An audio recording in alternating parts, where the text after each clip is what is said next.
The next speaker, Mrs. Bryton Barron, is a distinguished co-author with her husband of The Inhumanity of Urban Renewal.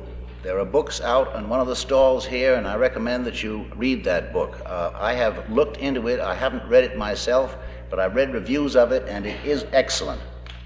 And without more ado, we're getting pretty late here. Let me introduce Mrs. Barron.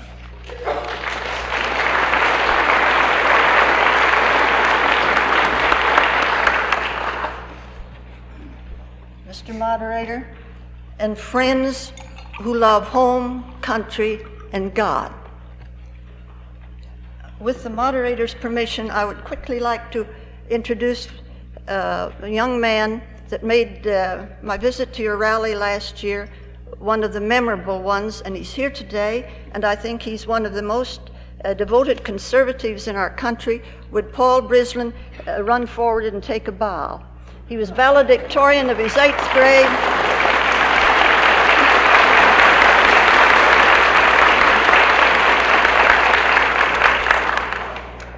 And I know that he's going to be a help to all of you. For my theme today, I'm taking the thought of "From him who hath, it shall be taken." How do we Americans in a do-gooder mood lavishly help those we decide need our help? Well, there's an excellent example I want to give you, a closely related program in District of Columbia, the anti-poverty program. And of course, Washington is supposed to be the model for the nation. I hope you don't look our way. Well, Miss Mary Cavanaugh, who's been a great inspiration and helper to us in getting our information, observed a group of boys participating in this new anti-poverty program. She could see this out of her window. They were supposed to repair the slate on a roof of a neighboring church. And evidently the progressively worse education principle was being followed. There was no leader, no teacher. They were to learn by experience how to put slate on the church roof. At what is it, $1.25 an hour, I believe it is. So a long ladder was placed against the church, and it was so askew that it was resting on only one foot, and miraculously a youth was able to climb to the top without breaking his neck. He surveyed the situation and found that there's about 6 feet of ladder in his way extending above the top of the roof. So he safely got down, and after consultation got back up and sawed off 6 feet of the ladder.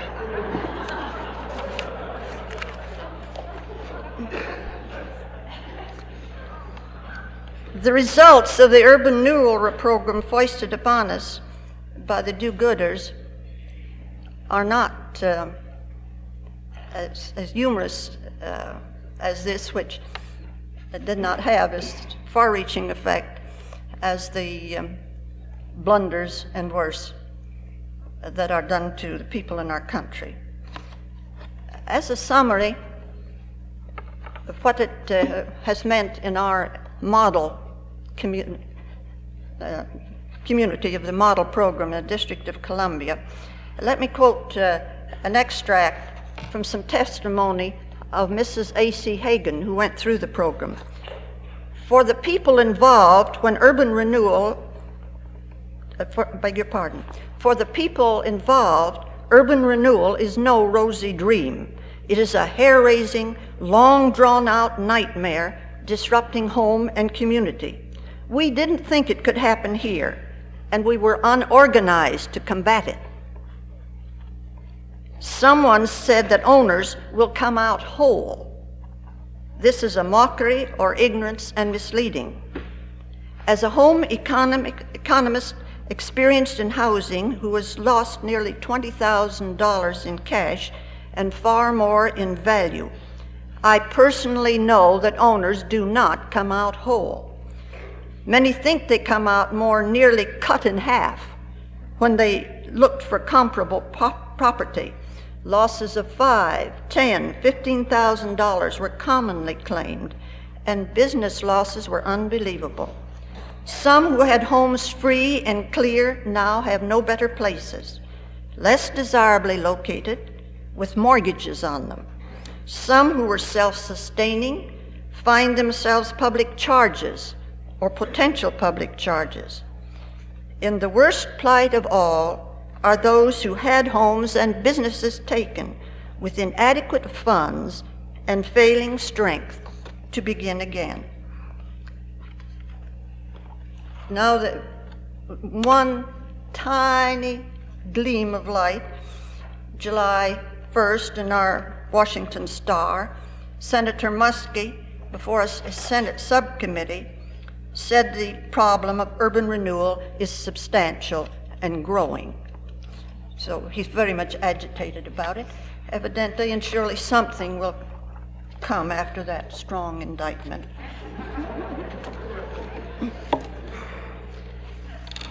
There's no more serious indictment of the ignorance of too many do-gooders. Those who study biology in high school are taught that the balances of nature can easily be upset. And in the text that we use in our area is told of the experience with a fine, healthy herd of deer. And some do-gooder nature lovers came along and saw, oh, these fine, beautiful deer, their coats are sleek, but look, they have practically nothing really lush to eat. And right nearby is a very lush meadow. So they get together, a group, they organize a rural renewal program for this herd of deer and move them into this pasture. And they all died. They didn't know that the deer must have a certain bacteria in its intestinal tract to do the initial digestion of its food. And in the lush pasture, this particular bacteria did not exist. So why before we start on these grandiose plans of help, don't we know a little more, study a little more? And after we found out, why do we keep moving the deer back into the lush pastures?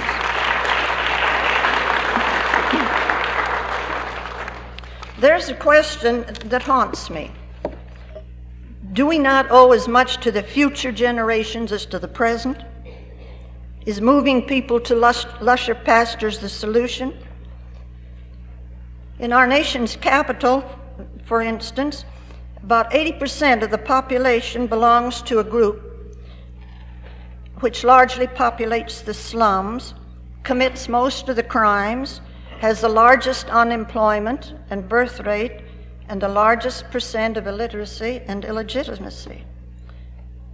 Now, suppose the gainfully employed continue to be required to rehabilitate, relocate, compensate, subsidize this group and their share of the 20,000 babies that are born into that area each year.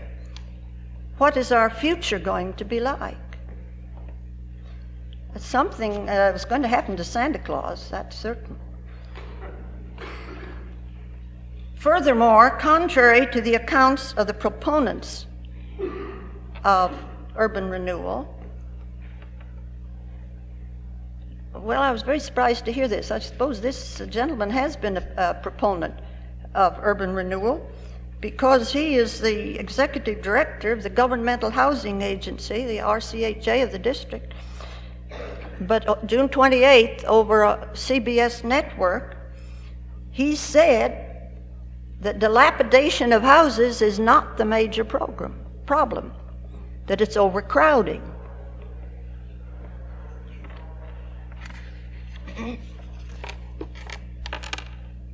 So, why continue with this whole program, worrying so much about dilapidation of houses. In Washington, 86, the same gentleman said, as of June 28, that 86,000 large families in the district are in need of low-cost housing. And every year, the average size increases. And since between 1949 and 64, he claimed there have been only 32 public housing developments completed. Most of these were efficiency or two-bedroom units, and that only about 800 dislocated families had been placed in these a year. And anyone who studied a little bit of arithmetic knows when they're still tearing down houses what this means. And I had been, in my planning, had planned to give a few facts which have been so much more ably given by those who have gone before me. But I do want to include one statement here, and that was that I learned last evening from a gentleman who's worked in the program in the county of Baltimore, that the county of Baltimore pushed out urban renewal. They had it, and they pushed it out, and they claim that they're only such county in the country. So perhaps that will be an inspiration if we're not stuck with it, evidently, that it can be pushed out.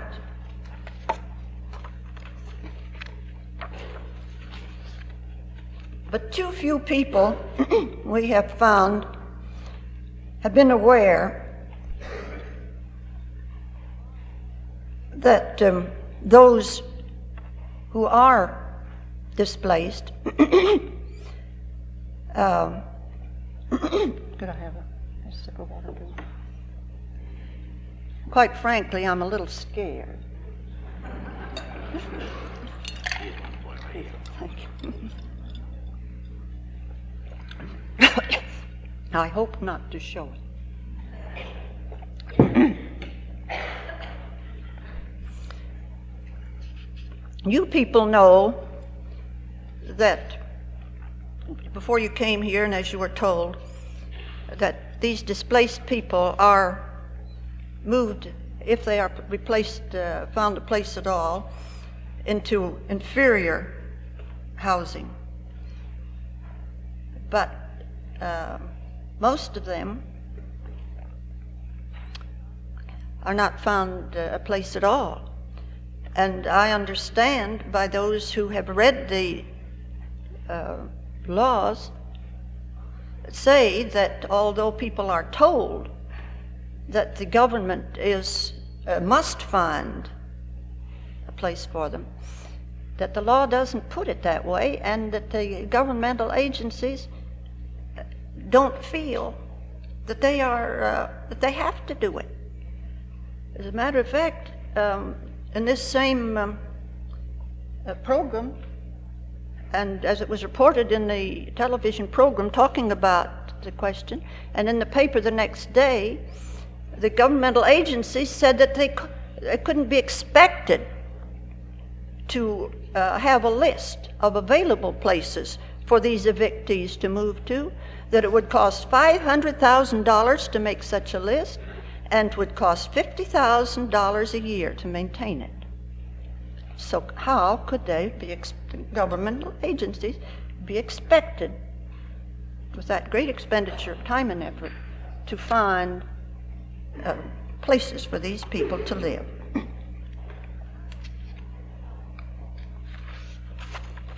Now let us consider what could happen to you as a tenant, a homeowner, or a businessman. Permit me to present the possibility in narrative form, based not upon fantastical experiences, but upon real miseries suffered by real people. It was suggested in the request sent me for talking about this subject, that perhaps some cases might be taken from our book. But so many of you people have probably read it, among the thousands who have read the book. So I thought I would not bore you, but tell you of Mark and Anne, his wife, who lived in the section of a city, a heart of a city, where the land could be so very, very coveted and valued by people because of its location. There's so many things that could be done with that land. Their home was in a row of blocks of row houses. Anne had inherited this house. Her people had built it in the horse and buggy days, when there was simplicity and dignity exhibited to the world from the outside, and spaciousness and culture and the decoration inside. She had spent hours with her parents there and with her friends. Her engagement ring had been slipped on her finger in the beautiful garden. And this garden she very much loved. It was as much home to her as the building itself. Mark had grown up in the same block. He had a prospering print shop in the central location. It was noted for its fine quality of work. Anne taught music in a studio in her home, and their home was really a center of many activities. Here the neighbors congregated to enjoy themselves, and these were people who were really contributing cultural values to the city. But then along came urban renewal with its tentacles, this monster that grows, the tentacles grow and creep out. And someone seemed to want to do good to himself or to this area, so they said, by declaring this Project X, in for urban renewal. And how could this be? They asked. Mark and Ann and their neighbors were astounded. So they went to a lawyer, and they said to him, well, now find out how this area can be considered a blighted area, as we heard. So rarely is one told specifically what's wrong with your particular area. But it seemed this lawyer was told on the basis of incompatibility. That's another one. Incompatibility. Someone had a vision of what this wonderful location in the center of the area could mean to the city. And there were no memorials to presidents there, or no fine apartment houses that I couldn't afford to live in. So, but it was incompatible with the vision these people had for this area. So, move on. See, well, also it seemed that I think they were a little squeamish at that time, as happened a little while ago, and perhaps the people couldn't be sold on the idea of incompatibility. So they did say that 20% of the houses were substandard. I believe that is the requirement, is it not? One of the things in which they base it. And yes, and of course, substandard living, not necessarily substandard housing, they used as a basis, but principally the reason had been given. To get a full count of 1/5 of this area as substandard, it was found that there'd been some falsification. Actually, in the report that they had been prepared to submit for renewal, aerial photographs discovered that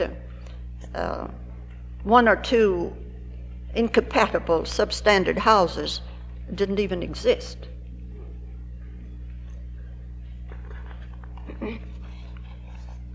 Now, Mark and Ann found they had no legal means of stopping the bulldozers. They were allowed a very meager sum for moving expenses and offered about a third of the value of their house as compensation.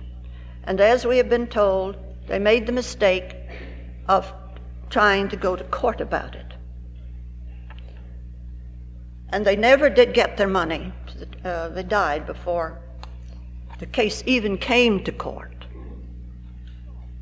because there was a long, long list of people who thought that we live in the United States of America. We will get justice. We go to the courts. There we'll get a hearing. There we will get our rights. And the courts were so crowded, so many of those people.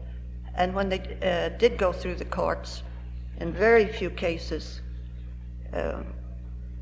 were they given any greater compensation. And I was told that those who did, in a few cases, get a little more, were people of more financial means and perhaps had some pull here or there. So that, in a few cases, there were this. Now, the whole area was so valuable that the owners could have acted as a unit and sold the whole as a package. The land would have brought millions. Human Events, some little time ago, reported that Mr. O'Roy Chalk of Washington sold a piece of property to an agency for urban renewal and was paid $3.5 million and bought it back for redevelopment at a profit to himself of $2.5 million. But even with this appreciation in price, Mark and Mary would not have sold their property. If been offered on the market, would have sold it for any price. It was invaluable to them.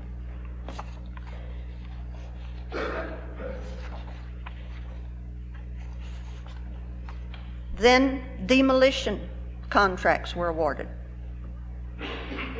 Contracts were awarded before the courts had even acted upon the cases that had come before it as to the amount for which compensation had been approved, before many of the people had even received the compensation for their property. Demolition contracts were awarded. And it was bulldozers to the right of them, bulldozers to the left of them, bulldozers to the front of them, volleyed and thundered. Down went the houses, shattered and sundered, until all that was left of them was the house of Mark and Ann. And in the words of Tennyson, when can their glory fade? I say, immediately in a welfare state. There stood the house on barren land. On the left side was the interior, beautifully wallpapered wall of one dear neighbor, and on the other side was a pastel-painted interior wall of another neighbor. They tried to be independent. They tried to stick up for their rights and to hold out. But down went the houses. There it stuck up, the interior walls on either side. One morning, they heard a rumble and a clatter, and a bulldozer was laying low the wall surrounding their garden and going over the cherished, beloved plants of Ann and Mark. Although they had been homeowners, now they had to either rent or buy. They found a home inferior in location and quality to the one they had had. But Mark still had his printing office, and they decided to buy. They signed the papers. Did want to say, before they bought this house, one of the rather tragic things that happened was, you see, this bulldozers arrived without any notice as to what day they would do it. They knew they were to be evicted. So this was sort of a slushy, snowy-like morning when they arrived, and they said the house would be next. So all they could do was to put their furnishings right out on the walk. Kind policemen summoned aid, and they did get their possessions out on the walk. And the next morning, the earliest they could get a storage company's truck there, they had removed what hadn't been stolen during the night. We have now reestablished in this new home, and Mark was in an area, commercial area, that the city planners thought could be very useful for something else. Somehow a printing office was incompatible with what was dreamed for that area. So he had to move. Now, a printing establishment does not get the same consideration as another type of business because it is labeled as sort of a factory. And I don't know why factories shouldn't get as much of an allotment to move as any other, do you? But by some classification, I believe these classifications are moved or are made. Each time a person moves and you go to pay, then a classification must be thought up for that particular project. But he had to move, and the compensation was very, very small for what it cost him. It's very difficult to find a building, a location for a printing firm. But he moved, and it was a very poor location. It took time to reestablish. All his customers had this printing to be done. They went elsewhere. His competitors got the job. And although he moved at great loss to himself and was established, he finally had to fold up, and not only was without his business, but really had used up his reserved funds. Now, could this really happen? I think there are those here know it can. I beg your pardon. Thank you. One would think that could this happen? That they'd lost their home, had lost their business, and then the new home became Project W, X, Y, or Z, or whatnot. So they were put out of their new home. But this time the government was very good to them. It found them an efficiency apartment in one of the public housing units. They found they were the only senior citizens and the only ones of their race in the building. The units were so poorly constructed that noise and roaches found no obstruction.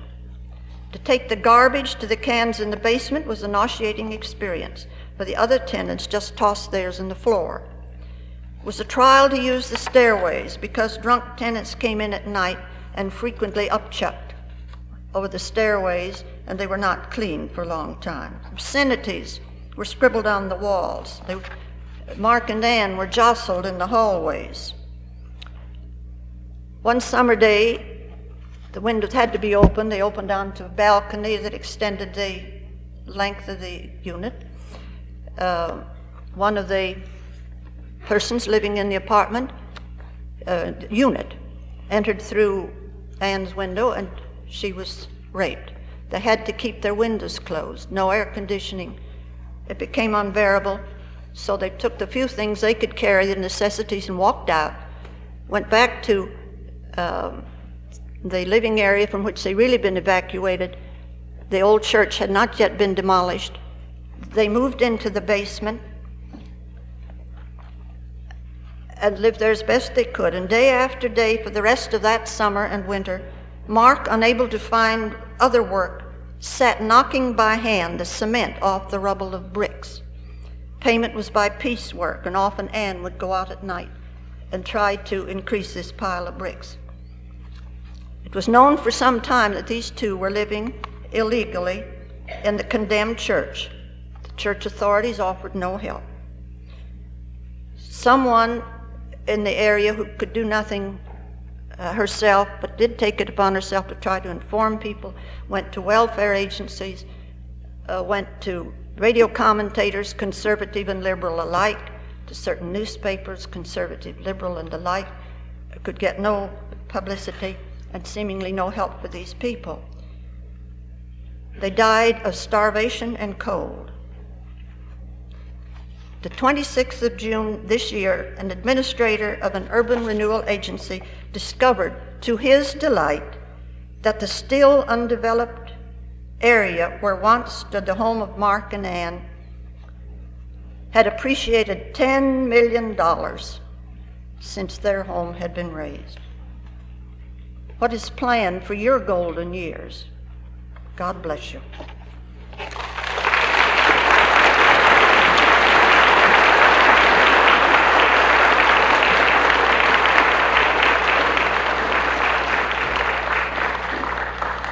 Thank you very much, Mrs. Barron. These are the heartaches. That's part of it. It's only one example. There are plenty of others.